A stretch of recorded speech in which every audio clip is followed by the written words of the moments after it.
নমস্কার, সবাইকে বড়দিনের শুভেচ্ছা। প্রকৃত সত্য ও সুন্দরের যে আলো তা উদ্ভাসিত করে তোলে আমাদের চেতনাকে, জাগ্রত করে তোলে মানবাত্মাকে। আর তখনই আমরা নতুনভাবে দেখতে শিখি এই পৃথিবীকে, এর মানুষ, জীব, জন্তু, প্রকৃতি সবকিছুকে নতুনভাবে ভালোবাসতে শিখি। সেটাই তো প্রকৃত মানব প্রেম আর প্রকৃত মানব ধর্ম। আজকেরই দিনে ঈশ্বর পুত্র যীশু খ্রিস্ট এই ধরাধামে এসেছিলেন এই ভালোবাসার বার্তা প্রচার করতেই। আমাদের এই ত্রিপুরা রাজ্যেও তার উপাসনা স্থল বেশ কিছু রয়েছে। তার মধ্যে কয়েকটি আমরা ঘুরে দেখেছি। এই বড়দিনে বিশেষ করে তার এই জন্মদিনটি কিভাবে উদযাপন করা হচ্ছে সেখানে, সেটা খোঁজার জন্য। আর তার পাশাপাশি এই উপাসনা স্থলে যে শান্তির বার্তা, যে সম্প্রীতির বার্তা স্পর্শ করছে কতটা বিভিন্ন জাতি, ধর্ম, বর্ণের মানুষকে, সেটাও আমরা একটু খুঁজে দেখতে চেষ্টা করেছি। প্রথমেই আমরা চলে যাচ্ছি মরিয়মনগরে যে প্রধান উপাসনা স্থলটি রয়েছে এই ঈশ্বর পুত্রের, সেখানে। প্রসঙ্গত বলা যেতে পারে যে আমাদের ত্রিপুরার যে পর্যটন দপ্তর রয়েছে সেখানে কিন্তু একটি প্রধান দ্রষ্টব্য হিসেবেও এই মরিয়মনগরের গির্জাটিকে উল্লেখ করা হয়।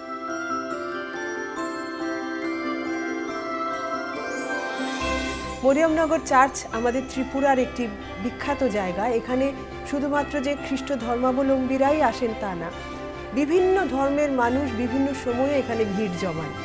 তাদের খুব ভালোবাসার একটা জায়গা। সেখানে আমরা এসেছি। আমাদের সঙ্গে রয়েছেন এখন ফাদার লিনাস।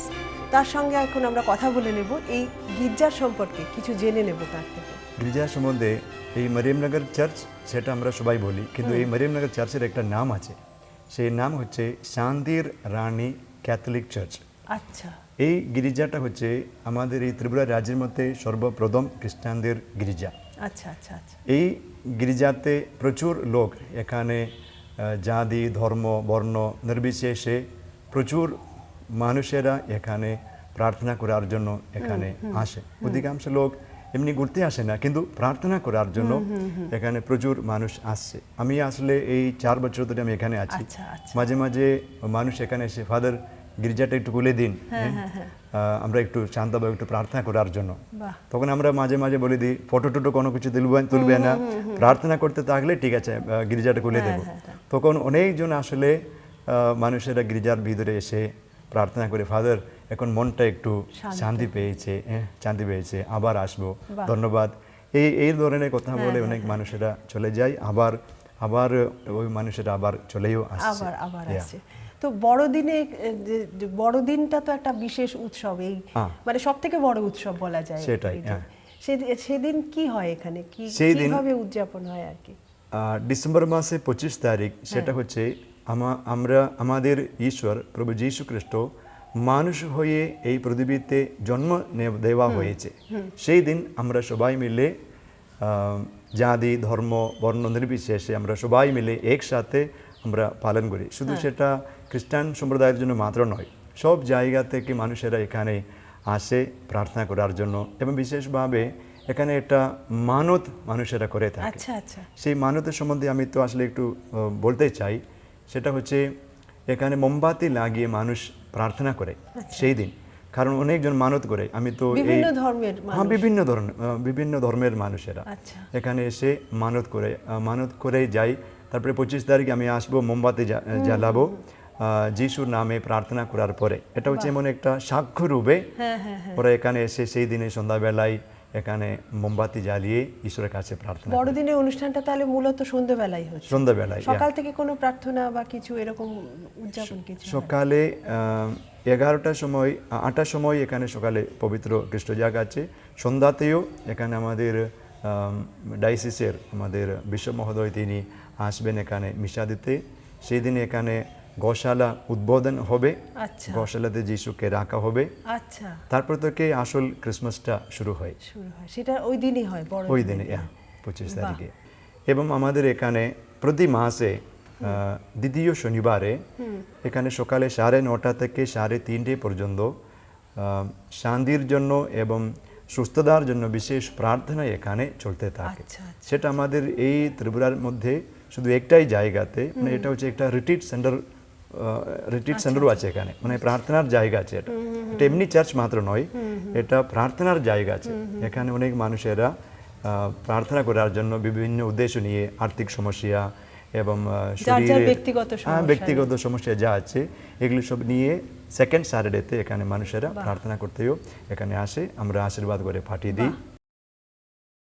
এই গির্জাটা স্থাপিত এই যে মরিয়মনগর নামটাই কিন্তু দেখতে পারবেন, মারিয়াম, মারিয়াম মানে মাদার মেরি, মাদার মেরির নামেই কিন্তু এই জায়গাটা নামকরণ করা হয়েছিল। তো এটা করেছেন কিছু যারা আমাদের পূর্বপুরুষরা ছিলেন পর্তুগিজ, ওরা ছিলেন রাজবাড়িতে, ওরা কাজ করতো গার্ড হিসাবে, স্পেশাল গার্ড হিসাবে। যখন ত্রিপুরার রাজা অমরমাণিক্য যখন রাঙ্গামাটি মানে উদয়পুর যখন ক্যাপিটালটা ছিল, সেই সময় কিছু পর্তুগিজ যারা চিটাগং এরিয়ার মধ্যে ওরা ছিল, ওদের একটা ফোর্টও আছে চিটাগং ফোর্ট, যেটা নামি দামি একটা ফোর্ট আছে চিটাগং ফোর্ট। তো ওই ফোর্টের এরিয়ার থেকে কিছু লোকরা মানে গার্ড হিসেবে রাজা নিয়োগ করে নিল স্পেশাল। সেই সময় কিন্তু রাজা বিভিন্ন জায়গায় আক্রমণ করার ওই উদ্দেশ্যে ছিল অমরমাণিক্য। আর সঙ্গে কিন্তু ওই যে আরাকান মানে মায়ানমার থেকে ওই সৈন্যরা কিন্তু রাজার বিরুদ্ধে যুদ্ধ ঘোষণা করেছিল। তো তার জন্য ওদের কিন্তু স্পেশাল গার্ড লাগে যারা মডার্ন অস্ত্রশস্ত্র জানে, যেমন বন্দুক টন্দুক বা কামান টামান। ওই সময় তো আর নর্মাল এখানের লোকরা তো ওইরকম জানে না সৈন্য টন্য, তো ওই ধরনের লোক লাগে, তার জন্য পর্তুগিজরাকে নিয়োগ করলো, আনা হয়েছিল। তো রাঙ্গামাটি এই পাশের এরিয়া মানে উদয়পুরের সাইডে ওদেরকে জায়গা দিয়েছিল। তো যখন পরবর্তীকালে যখন এখানে আগরতলায় শিফট হলো এই ক্যাপিটালটা, তখন এই এরিয়াটা ধন্যমাণিক্যের সময় এই এরিয়াটা দেওয়া হয়েছিল। তো এরিয়াটা অনেক বড় এরিয়া ছিল, কিন্তু লোকরা ছিল কম। তো ওরা একটা নির্দিষ্ট একটা জায়গায় মরিয়মনগর এই এরিয়াটার মধ্যে ওরা বসবাস করলো, আর সাইডের এরিয়াটা এমনিতেই চলে গেল। তো যার যতটুকু যখন এখানে নামজারি হয়েছিল 1980 সনে, তো ওদের যতটুকু পেরেছে ওদের নামকরণ করে মানে নামজারিটা নিয়ে নিয়েছে আর কি। তো জায়গা মোটামুটি অনেকগুলোই মানে লিমিটের মধ্যে চলে আসে এখানে। তো সেই সময় ওদের উদ্দেশ্য ছিল যে আমরা একটা গির্জাঘর করি। ওরা অনেক বছর হয়ে গেছে, প্রায় 300-400 বছর হয়ে গেছে, কিন্তু ওটা কিন্তু এই যে ধর্মটা ছাড়েনি কখনো। তো গির্জাঘর স্থাপিত করার জন্য এখানে সেখানে ওরা ছোট ছোট গির্জার মতন করে ওরা কিন্তু প্রার্থনা করত। কিন্তু পরবর্তীকালে জেসুইটস ফাদাররা কোনো একভাবে, তাও একজন গারো যুবক কিভাবে ঢাকার সঙ্গে যুক্ত ছিল, শিক্ষিত হয়েছিল, তো সেই সঙ্গে ঢাকার সঙ্গে যুক্ত হয়ে বলেছে যে এখানে মরিয়মনগর এরিয়ার মধ্যে কিছু খ্রিস্টান ভক্তরা আছে, খ্রিস্ট ভক্তরা। তো সেই সময় জেসুইট ফাদার্স প্রথম এই ত্রিপুরাতে আসলো, এসে দেখলো যে ঠিকই তো ওরা, কিন্তু ওদের নিয়ম কানুন অনেকটা পাল্টিয়ে গেছে। যে অরিজিনাল খ্রিস্ট ভক্ত হওয়া চাই, যেটা খ্রিস্টর যে বাণী এই অনুভাবে ওরা জীবনযাপন করছে না, অনেক কিছু, কিন্তু ওরা কখনো ধর্মটা ছাড়েনি। তো এই জেসুইটস ফাদাররা আবার নতুন করে ওদেরকে বুঝিয়ে দিল, মানে শিক্ষা দিল আবার।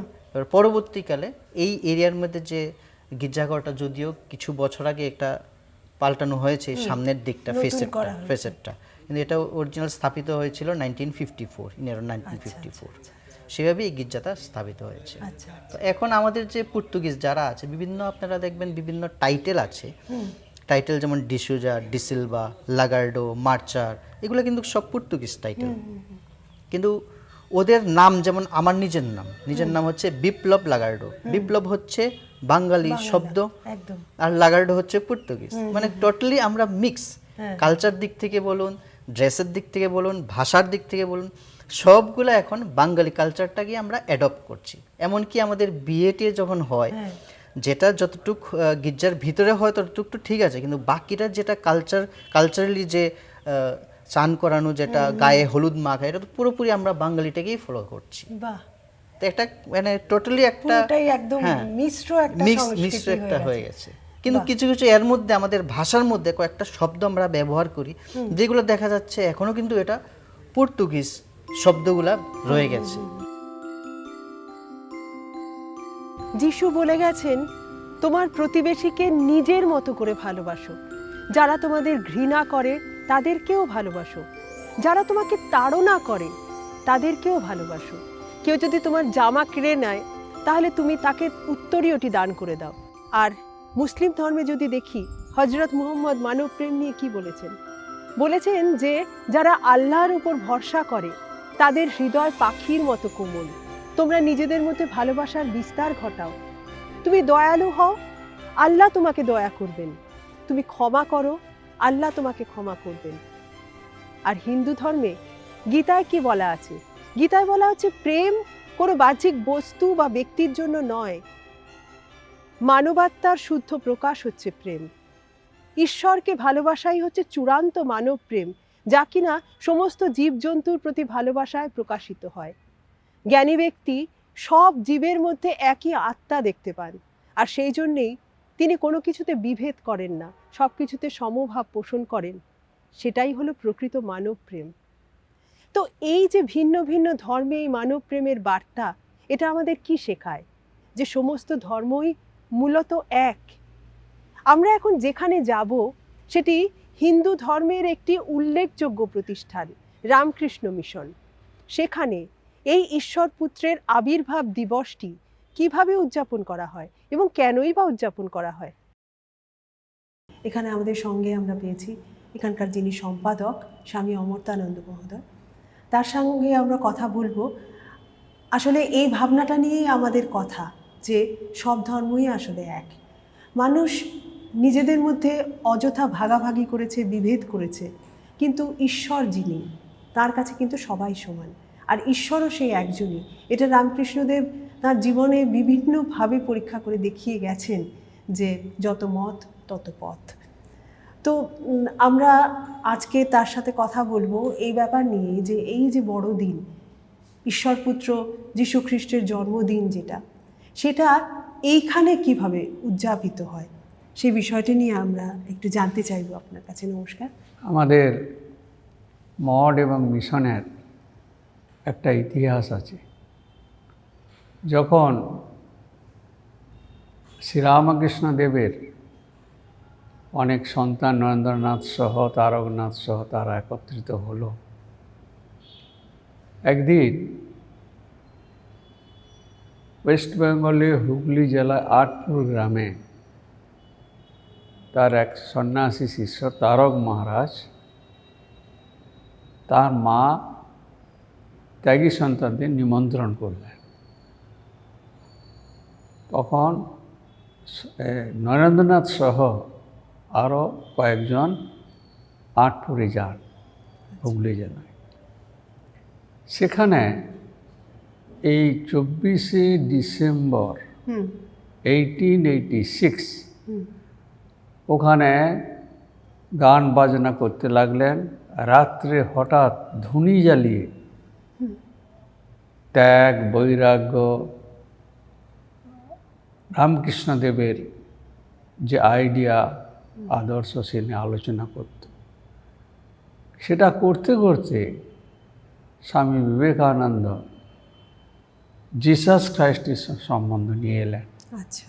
তার ত্যাগ, বৈরাগ্য, সেবা, জ্বালাময় যে বৈরাগ্য বা বিবেক, সেটা নিয়েও আলোচনা হলো। এত আধ্যাত্মিক আলোচনা হয়েছে, লাস্টে শেষে ধুনির সামনে আগুন জ্বলছে, সেখানে তারা প্রতিজ্ঞা করল, আমরা সংসার ত্যাগ করব, ঈশ্বর লাভ যেটা রামকৃষ্ণদেব বলে আসছেন তার জন্য, এবং দেশের সেবা করব। এই প্রতিজ্ঞাটা আমাদের রামকৃষ্ণ মঠ মিশনের ইতিহাসে আমরা দেখি যে ভাবী সঙ্গের বীজ ওখানে রোপণ হয়েছিল। আর সেই দিনটা ছিল 24শে ডিসেম্বর, জাস্ট খ্রিস্টমাসের আগের দিন। তো আমাদের রামকৃষ্ণ মঠ মিশনের ইতিহাসে এটাই আছে ঐতিহ্যবাহী। তো সেটা আমরা পালন করি খ্রিস্টমাস ইভ হিসাবে, কিন্তু সেখানে আমরা অনেকে ধুনি জ্বালিয়েও বসি কিন্তু জেসাস খ্রিস্টের পুজো হয় 24 তারিখে, এবং যেমন বিধিবদ্ধ ওদের পুজো আছে সেই মতো ক্যান্ডেল দিয়ে ভোগ লাগানো সব কিছু করা হয়। আচ্ছা, এইভাবে খ্রিস্টমাস ইভ আমরা পালন করি, কিন্তু খ্রিস্টমাসের সময়ও আমরা ফটোটা রাখি এবং তখন আলোচনা করি যে খ্রিস্টমাস যে যীশুখ্রিস্টের যে বাণী এবং তার ত্যাগ বৈরাগ্যের কথা নিয়ে আলোচনা করি। এছাড়াও সর্বধর্ম সমন্বয় যেটা আপনি বললেন তার সঙ্গে কয়েকটা যুক্ত আছে, কারণ রামকৃষ্ণদেব কোনো থিওরি বিশ্বাস করতেন না, সমস্ত পরখ করে দেখতেন, যাচাই করে নিতেন। তাই তিনি যে ইসলাম ধর্ম, বৌদ্ধ ধর্ম এবং খ্রিস্ট ধর্ম উনি সাধন করেছেন। এবং রামকৃষ্ণদেবের বয়স যখন 38, 1874, খ্রিস্ট ধর্ম সাধন করার মাথায় চাপল এবং সেটা নিয়ে উনি খ্রিস্ট ধর্মতে যেমন সাধন করতে গেলে চার্চে যান, ওখানেও যেতেন। এই 3 দিন এমনভাবে সাধন করলেন, তিনি যে মায়ের ভক্ত দক্ষিণেশ্বর সেখানে যাওয়া বন্ধ করলেন। আচ্ছা, তারপরে 3য় দিনে যখন রামকৃষ্ণদেব ঠাকুর ওই পঞ্চবড়িতে ঘোরাঘুরি করছে, তখন দেখলেন যে একটা দিব্য পুরুষ, লম্বা, ফর্সা, নাক একটু চ্যাপ্টা, এগিয়ে এসছে রামকৃষ্ণদেবের দিকে এবং তার জ্যোতি রামকৃষ্ণদেবের ভেতরে চলে গেছে। তারপর যে বর্ণনা পাওয়া যায়, ওই দিব্য দর্শনধারী রামকৃষ্ণদেবকে আলিঙ্গন করে তার মধ্যে লীন হয়ে যান বা প্রবেশ করে যায়। এটা রামকৃষ্ণদেবের খ্রিস্ট ধর্ম সাধনায় উনি দেখলেন কি পাওয়া যাচ্ছে। এছাড়াও যীশুখ্রিস্ট সম্বন্ধে একটা বাড়িতে উনি গেছিলেন, যে মেরির সঙ্গে, মেরির ফটো দেখলেন, তার সঙ্গে যিশু আছে। হঠাৎ দেখলেন সেই জ্যোতি রামকৃষ্ণদেবের মধ্যে প্রবেশ করল। এইভাবে অনেক ঘটনা আছে। সেই জন্য আমরা, যেহেতু রামকৃষ্ণদেব প্রচার করে গেছেন সর্বধর্ম সম্মেলন বাসায়, যে সব ধর্ম এক, যত মত তত পথ, তো সেই দিক থেকে আমরা এটা পালন করি এবং তাকে অবতার হিসাবে মানি। আমাদের যে অবতার বা আমাদের যে শিক্ষা, সেই অবতার সম্বন্ধে আমাদের কোনো দ্বিধা নেই এবং আমরা মেনে নিই। এখানে স্বামীজির একটা কথা আমার মনে আসছে। স্বামীজি বিবেকানন্দ বলেছিলেন, তুমি যদি যিশুর পথ পালন করো, ভালো করে খ্রাইস্ট হও, অন্যান্য ধর্ম থেকে যা ভালো সেটা নিয়ে তুমি খ্রিস্টান হও, কিন্তু ধর্ম চেঞ্জ করা যাবে না। বুদ্ধিস্টকে বলেছিলেন, হিন্দুদেরও বলেছিলেন যে যে ধর্মে আছে থাকুক, সেই অন্য ধর্মের মধ্যে যে ভালো জিনিসগুলো আছে সেটা নিয়ে হিন্দু করি, বুদ্ধ করি, খ্রিস্টান করি, আমি যেন ভালো খ্রিস্টান হতে পারি, ভালো বুদ্ধি হতে পারি, ভালো হিন্দু। ভালো মানে এখানে ভগবানের প্রতি কত এগিয়ে গেছে। তো এটা একটা ইউনিভার্সাল মেসেজ রামকৃষ্ণদেব সর্বধর্ম সমন্বয় করেছেন। তো জেসাস প্রভু আমরা ঈশ্বরের সন্তান বলে মানি এবং এটা সত্যি। এইভাবে আমরা রামকৃষ্ণ মিশনে এইভাবে আমরা শ্রদ্ধার চোখে দেখি এবং পালন করি। ইতিহাস তো রয়েছে আমাদের প্রতিটি মানব জাতির, প্রতিটি ধর্মের। আর ইতিহাসে আমাদের বলে যে এই ঈশ্বর পুত্র যে ভালোবাসার বার্তা নিয়ে পৃথিবীতে এসেছিলেন, তা আমরা কতটা বহন করে চলতে পারছি। রবীন্দ্রনাথ এই বড়দিন নিয়ে লিখতে গিয়ে লিখেছিলেন যে তার জন্মদিন আমাদের জীবনে আসে দৈবাৎ, কিন্তু ক্রুশে বিদ্ধ তার মৃত্যু সে তো আসে দিনের পর দিন।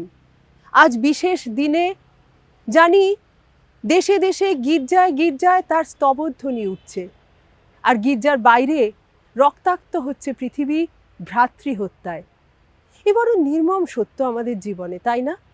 কিন্তু তারপরেও আমরা প্রার্থনা করব, আমরা এই ঈশ্বর পুত্রকে স্মরণ করে প্রতিটি দিন, একটি দিন নয়, শুধু আজকের এই জন্মদিন নয়, প্রতিটি দিনেই আমরা প্রার্থনা করব প্রতিটি মানুষের জীবনে সুখ, শান্তি, সমৃদ্ধি আসুক, মানুষ মানুষকে আরও ভালোবাসতে শিখুক। আমরা এখন চলে যাব আমাদের এই আগরতলা শহরেরই সেন্ট ফ্রান্সিস জেভিয়ার চার্চে। সেখানকার ফাদার জর্জের সাথে আমরা কথা বলে জেনে নেব এখানকার উপাসনাস্থলে কিভাবে উপাসনা হচ্ছে এবং কিভাবে উদযাপন হচ্ছে এই বড়দিন। আমাদের ডায়াসিসে এই ত্রিপুরাতে এটা প্রথম চার্চ।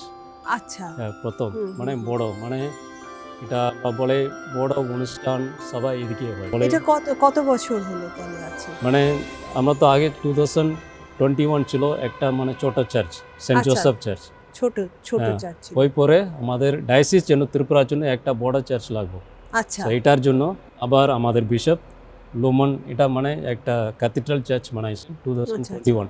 মানে আর এখানে diocese-এ। বিভিন্ন সময় মানুষেরা যে আসেন, হুম। সেটা কি শুধু যারা খ্রিস্ট ধর্মে তারাই আসেন নাকি অন্য ধর্মাবলম্বী মানুষেরাও আসেন? তো প্রতি রবিবার আমরা গির্জা হয় এখানে। হ্যাঁ, হ্যাঁ, মানে হয়তো আমাদের খ্রিস্টান লোক, আমাদের আসছে। মন্ডলী লোক তারা আয়, কিন্তু আর বড় দিন হ্যাঁ, হ্যাঁ, মানে এরকম ক্রিসমাস হ্যাঁ। আর অন্য দিন যখন অন্য বড় প্রোগ্রাম হয় উৎসব থাকে আর যখন। অন্য ধর্ম থেকে তারা আয়, মানে হ্যাঁ। তারা মানে অনুষ্ঠান মানে তারা মানে একটু আয়ে প্রার্থনা করে যায়, প্রার্থনা তারা করে। মানে অন্য পার্টিসিপেশন করে। আচ্ছা, এমনি সারা বছর কি এরকম অন্য ধর্মাবলম্বী মানুষরা আসেন? হ্যাঁ, সবাই আয়, অনেক আসেন। আর এই বড়দিনে কি কি কি রকম ভাবে আপনারা উদযাপনটা করেন বড়দিনের উৎসবটা? বড়দিনে আমরা রাত্রে 10টার সময় গির্জা করে। আচ্ছা, আচ্ছা, মানে সেটা কি 25 তারিখের আগের রাত্রিরে? আগে রাত্রে। সো 24 তারিখ রাত 12টার হ্যাঁ, এরকম হ্যাঁ, সময় হ্যাঁ। তাই না? আচ্ছা, মানে আচ্ছা। 10টা আমরা শুরু করি, সবাই সব মানে আমাদের ওই খ্রিস্টান লোক তারা আয়, হুম, আমরা মানে ওই গির্জা করে এখানে, হুম, হুম। গির্জা করার পরে আমরা ওখানে ক্যারল সিঙ্গিং করে, আচ্ছা, আমরা ওই পরে ক্রিসমাস মেসেজ দেই, হুম, হুম, হুম, মানে গান করে, হুম। তারপরে আমরা ক্রিসমাস মানে ওই যিশুর জন্মদিন এটা খবরটা সবাইকে আমরা জানাই। হুম, ওইপর আমরা কেক কাটিং করে, আচ্ছা, মানে সবাই সেটা ওই সঙ্গে- রাত 12টাতেই হ্যাঁ, হয়? হ্যাঁ, মানে আচ্ছা। গির্জার পরে। হ্যাঁ, হ্যাঁ, আমরা বুঝতে করি। পেরেছি। তারপরে আমরা ওই কমন এটা খাওয়া দাওয়া এটাও করে, মানে আচ্ছা, আমরা আচ্ছা, ওই যাই এটা শেয়ার করে সবাই সঙ্গে হুম, হুম, ক্রিসমাসের হুম, হুম। বড়দিনের। তারপরে বড়দিন কি সারাদিন উৎসব চলে 25 তারিখে? হ্যাঁ, 25 তারিখ আমরা ওই আবার সকালে আমরা গির্জা করি, ওই পরে আমরা সবাই একসঙ্গে মিলে খাওয়া দাওয়া করে, পরে আমরা কিছু প্রোগ্রাম করি, মানে কালচারাল প্রোগ্রাম এরকম। এটা সন্ধ্যেবেলা বোধহয় হ্যাঁ, মেইন প্রোগ্রামটা হয় হ্যাঁ। নাকি? ওই পরে বাইরের লোক সেদিন বাইরের লোক অনেকজন আয়, আসে। মানে আমরা তো ক্রিসমাস গ্রিপ বানাই, হ্যাঁ, হ্যাঁ, হ্যাঁ। মানে একটু প্রতি বছর আমাদের প্যারিসের ইউথ তারা এটা বানায়, আচ্ছা, মানে একটা থিমের মধ্যে। আচ্ছা, আচ্ছা, তো মানে অনেকজন সেদিন সকাল থেকে বিকালে অনেক ভিড় হয়, অনেকজন আচ্ছা, তারা এখানে দেখা করে আচ্ছা, যায়। আচ্ছা। তোমা হতে সব সুখ হে পিতা, তোমা হতে সব ভালো, তোমাতেই সব সুখ হে পিতা, তোমাতেই সব ভালো, তুমি ভালো হে তুমি ভালো, সকল ভালোর সার, তোমারে নমস্কার হে পিতা, তোমারে নমস্কার। এই যে প্রার্থনা আমাদের, এই যে আবেদন, এ কি শুধু একটি ধর্মেরই? আমরা তো ঈশ্বরের কাছে, আল্লাহর কাছে, যীশু খ্রিস্টের কাছে একইভাবে এই প্রার্থনা জানাতে পারি, তাহলে বিভেদটা কোথায়? সে বিতর্ক থাক, চলুন আমরা চলে যাই আমাদের পরবর্তী যে গির্জাটিতে আমরা যেতে চাইছি সেখানে। এখন আমরা সেন্ট পলস চার্চের মধ্যে রয়েছি, সেখানে আমরা এখানে যারা দায়িত্বপ্রাপ্ত ব্যক্তিরা রয়েছেন তাদের সাথে কথা বলে নেব একটু। 1940 সালে এই গির্জাটা প্রতিষ্ঠিত হয়। আচ্ছা, 1940 সালের 29শে ডিসেম্বর। হুম, হুম, তো তারপর থেকে আমরা তো এত বছর পেরিয়ে আসলাম। হুম, হুম, হুম, হুম। হ্যাঁ, এত বছরে প্রথম দিকে তো আমাদের সঙ্গে নিউজিল্যান্ড মিশনারি ছিলেন, আচ্ছা, আমি আসার আগে, অনেক আগে। হুম, হুম, হুম।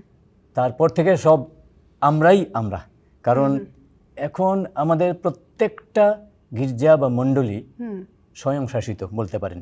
আচ্ছা, আচ্ছা, আমরাও সেইভাবেই স্বয়ংশাসিত অবস্থার মধ্যেই আছি এবং আমরা সবাই এখানে অনেক ধরনের লোক একসঙ্গে এসে মহান ঈশ্বরের উপাসনা করি। আর এখানে আপনাদের ধর্মাবলম্বী যারা খ্রিস্ট ধর্মাবলম্বী তারা ছাড়া বা অন্যান্য ধর্মের লোকজন কি আসেন? হ্যাঁ, অবশ্যই, হ্যাঁ, কারণ আমাদের তারা- এই গির্জাঘরের দরজা সবসময় খোলা সবার জন্য, আচ্ছা, যে কেউ আসতে পারেন। বিশেষ করে রোববারে বা অন্য বিশেষ কোনো প্রোগ্রাম যদি থাকে অনেকেই আসেন দেখতে, আচ্ছা। অনেকেই আসেন প্রার্থনা প্রার্থনা করতে। করতে। হ্যাঁ, আর এই যে বড়দিনের উৎসবটা, এটা আপনারা কিভাবে উদযাপন করেন? বড়দিনটা তো আমাদের সবচেয়ে বড় উৎসবের দিন বলতে পারেন। হ্যাঁ, ঠিক আছে, তো সেটাকে সেইভাবেই আমরা বড় করেই উদযাপনের চেষ্টা করি অধিকাংশ সময়ই। হ্যাঁ, এবং সেখানে আমরা অনেক সময় আমাদের বন্ধুবান্ধব যারা আছেন আশেপাশে তাদেরকে আমন্ত্রণ জানাই যেন তারা বড়দিনের উৎসবটা আমাদের সঙ্গে একসঙ্গে উপভোগ করেন এটা বা সারাদিনের সঙ্গে উৎসব থাকেন। হয়? ঠিক সারাদিন নয়, সকাল থেকে শুরু করে প্রায় 2টা-2:30 পর্যন্ত আমাদের সমস্ত প্রোগ্রামটা চলে। তো এরপরেও আবার ভাগে ভাগে প্রোগ্রাম থাকে, এরপরেও সন্ধ্যের দিকে প্রোগ্রাম থাকে। আচ্ছা, সবগুলোই মূলত প্রার্থনা ভিত্তিক প্রোগ্রাম।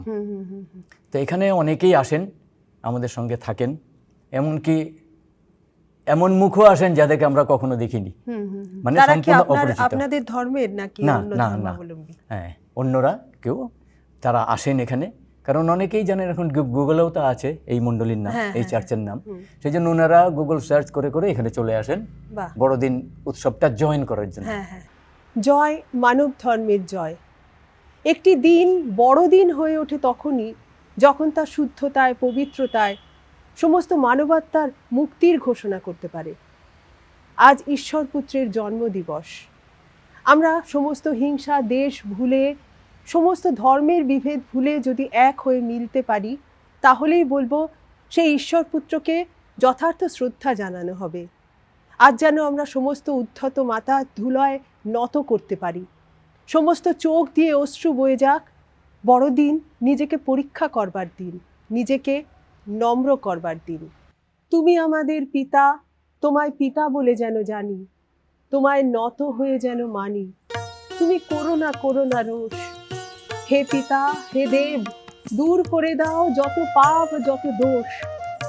যাহা ভালো তাই দাও আমাদের, যাহাতে তোমার দোষ। তুমি কি গো পিতা আমাদের, তুমি কি গো পিতা আমাদের, ওই জেনে হারি মুখ অতুল স্নেহে, তুমি কি গো পিতা আমাদের, তুমি কি গো পিতা আমাদের।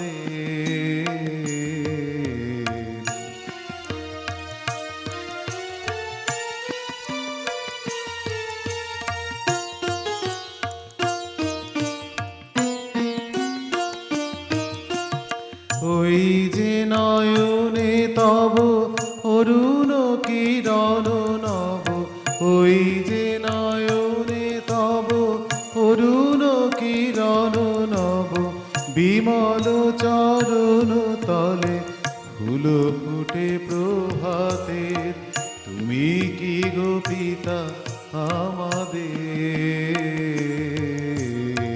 তুমি কি গো পিতা আমাদের।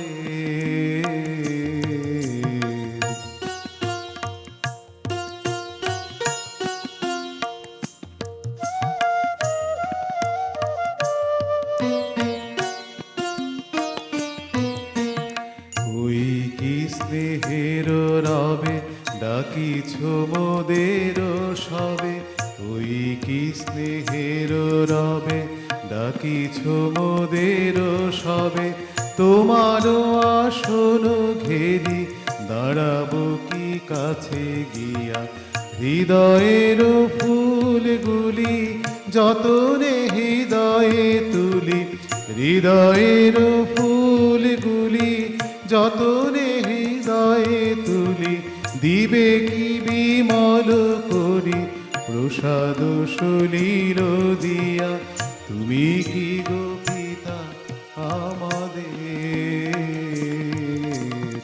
তুমি কি গো পিতা আমাদের। ওই জেনে হারি মুখ অতুল স্নেহের। তুমি কি গো পিতা আমাদের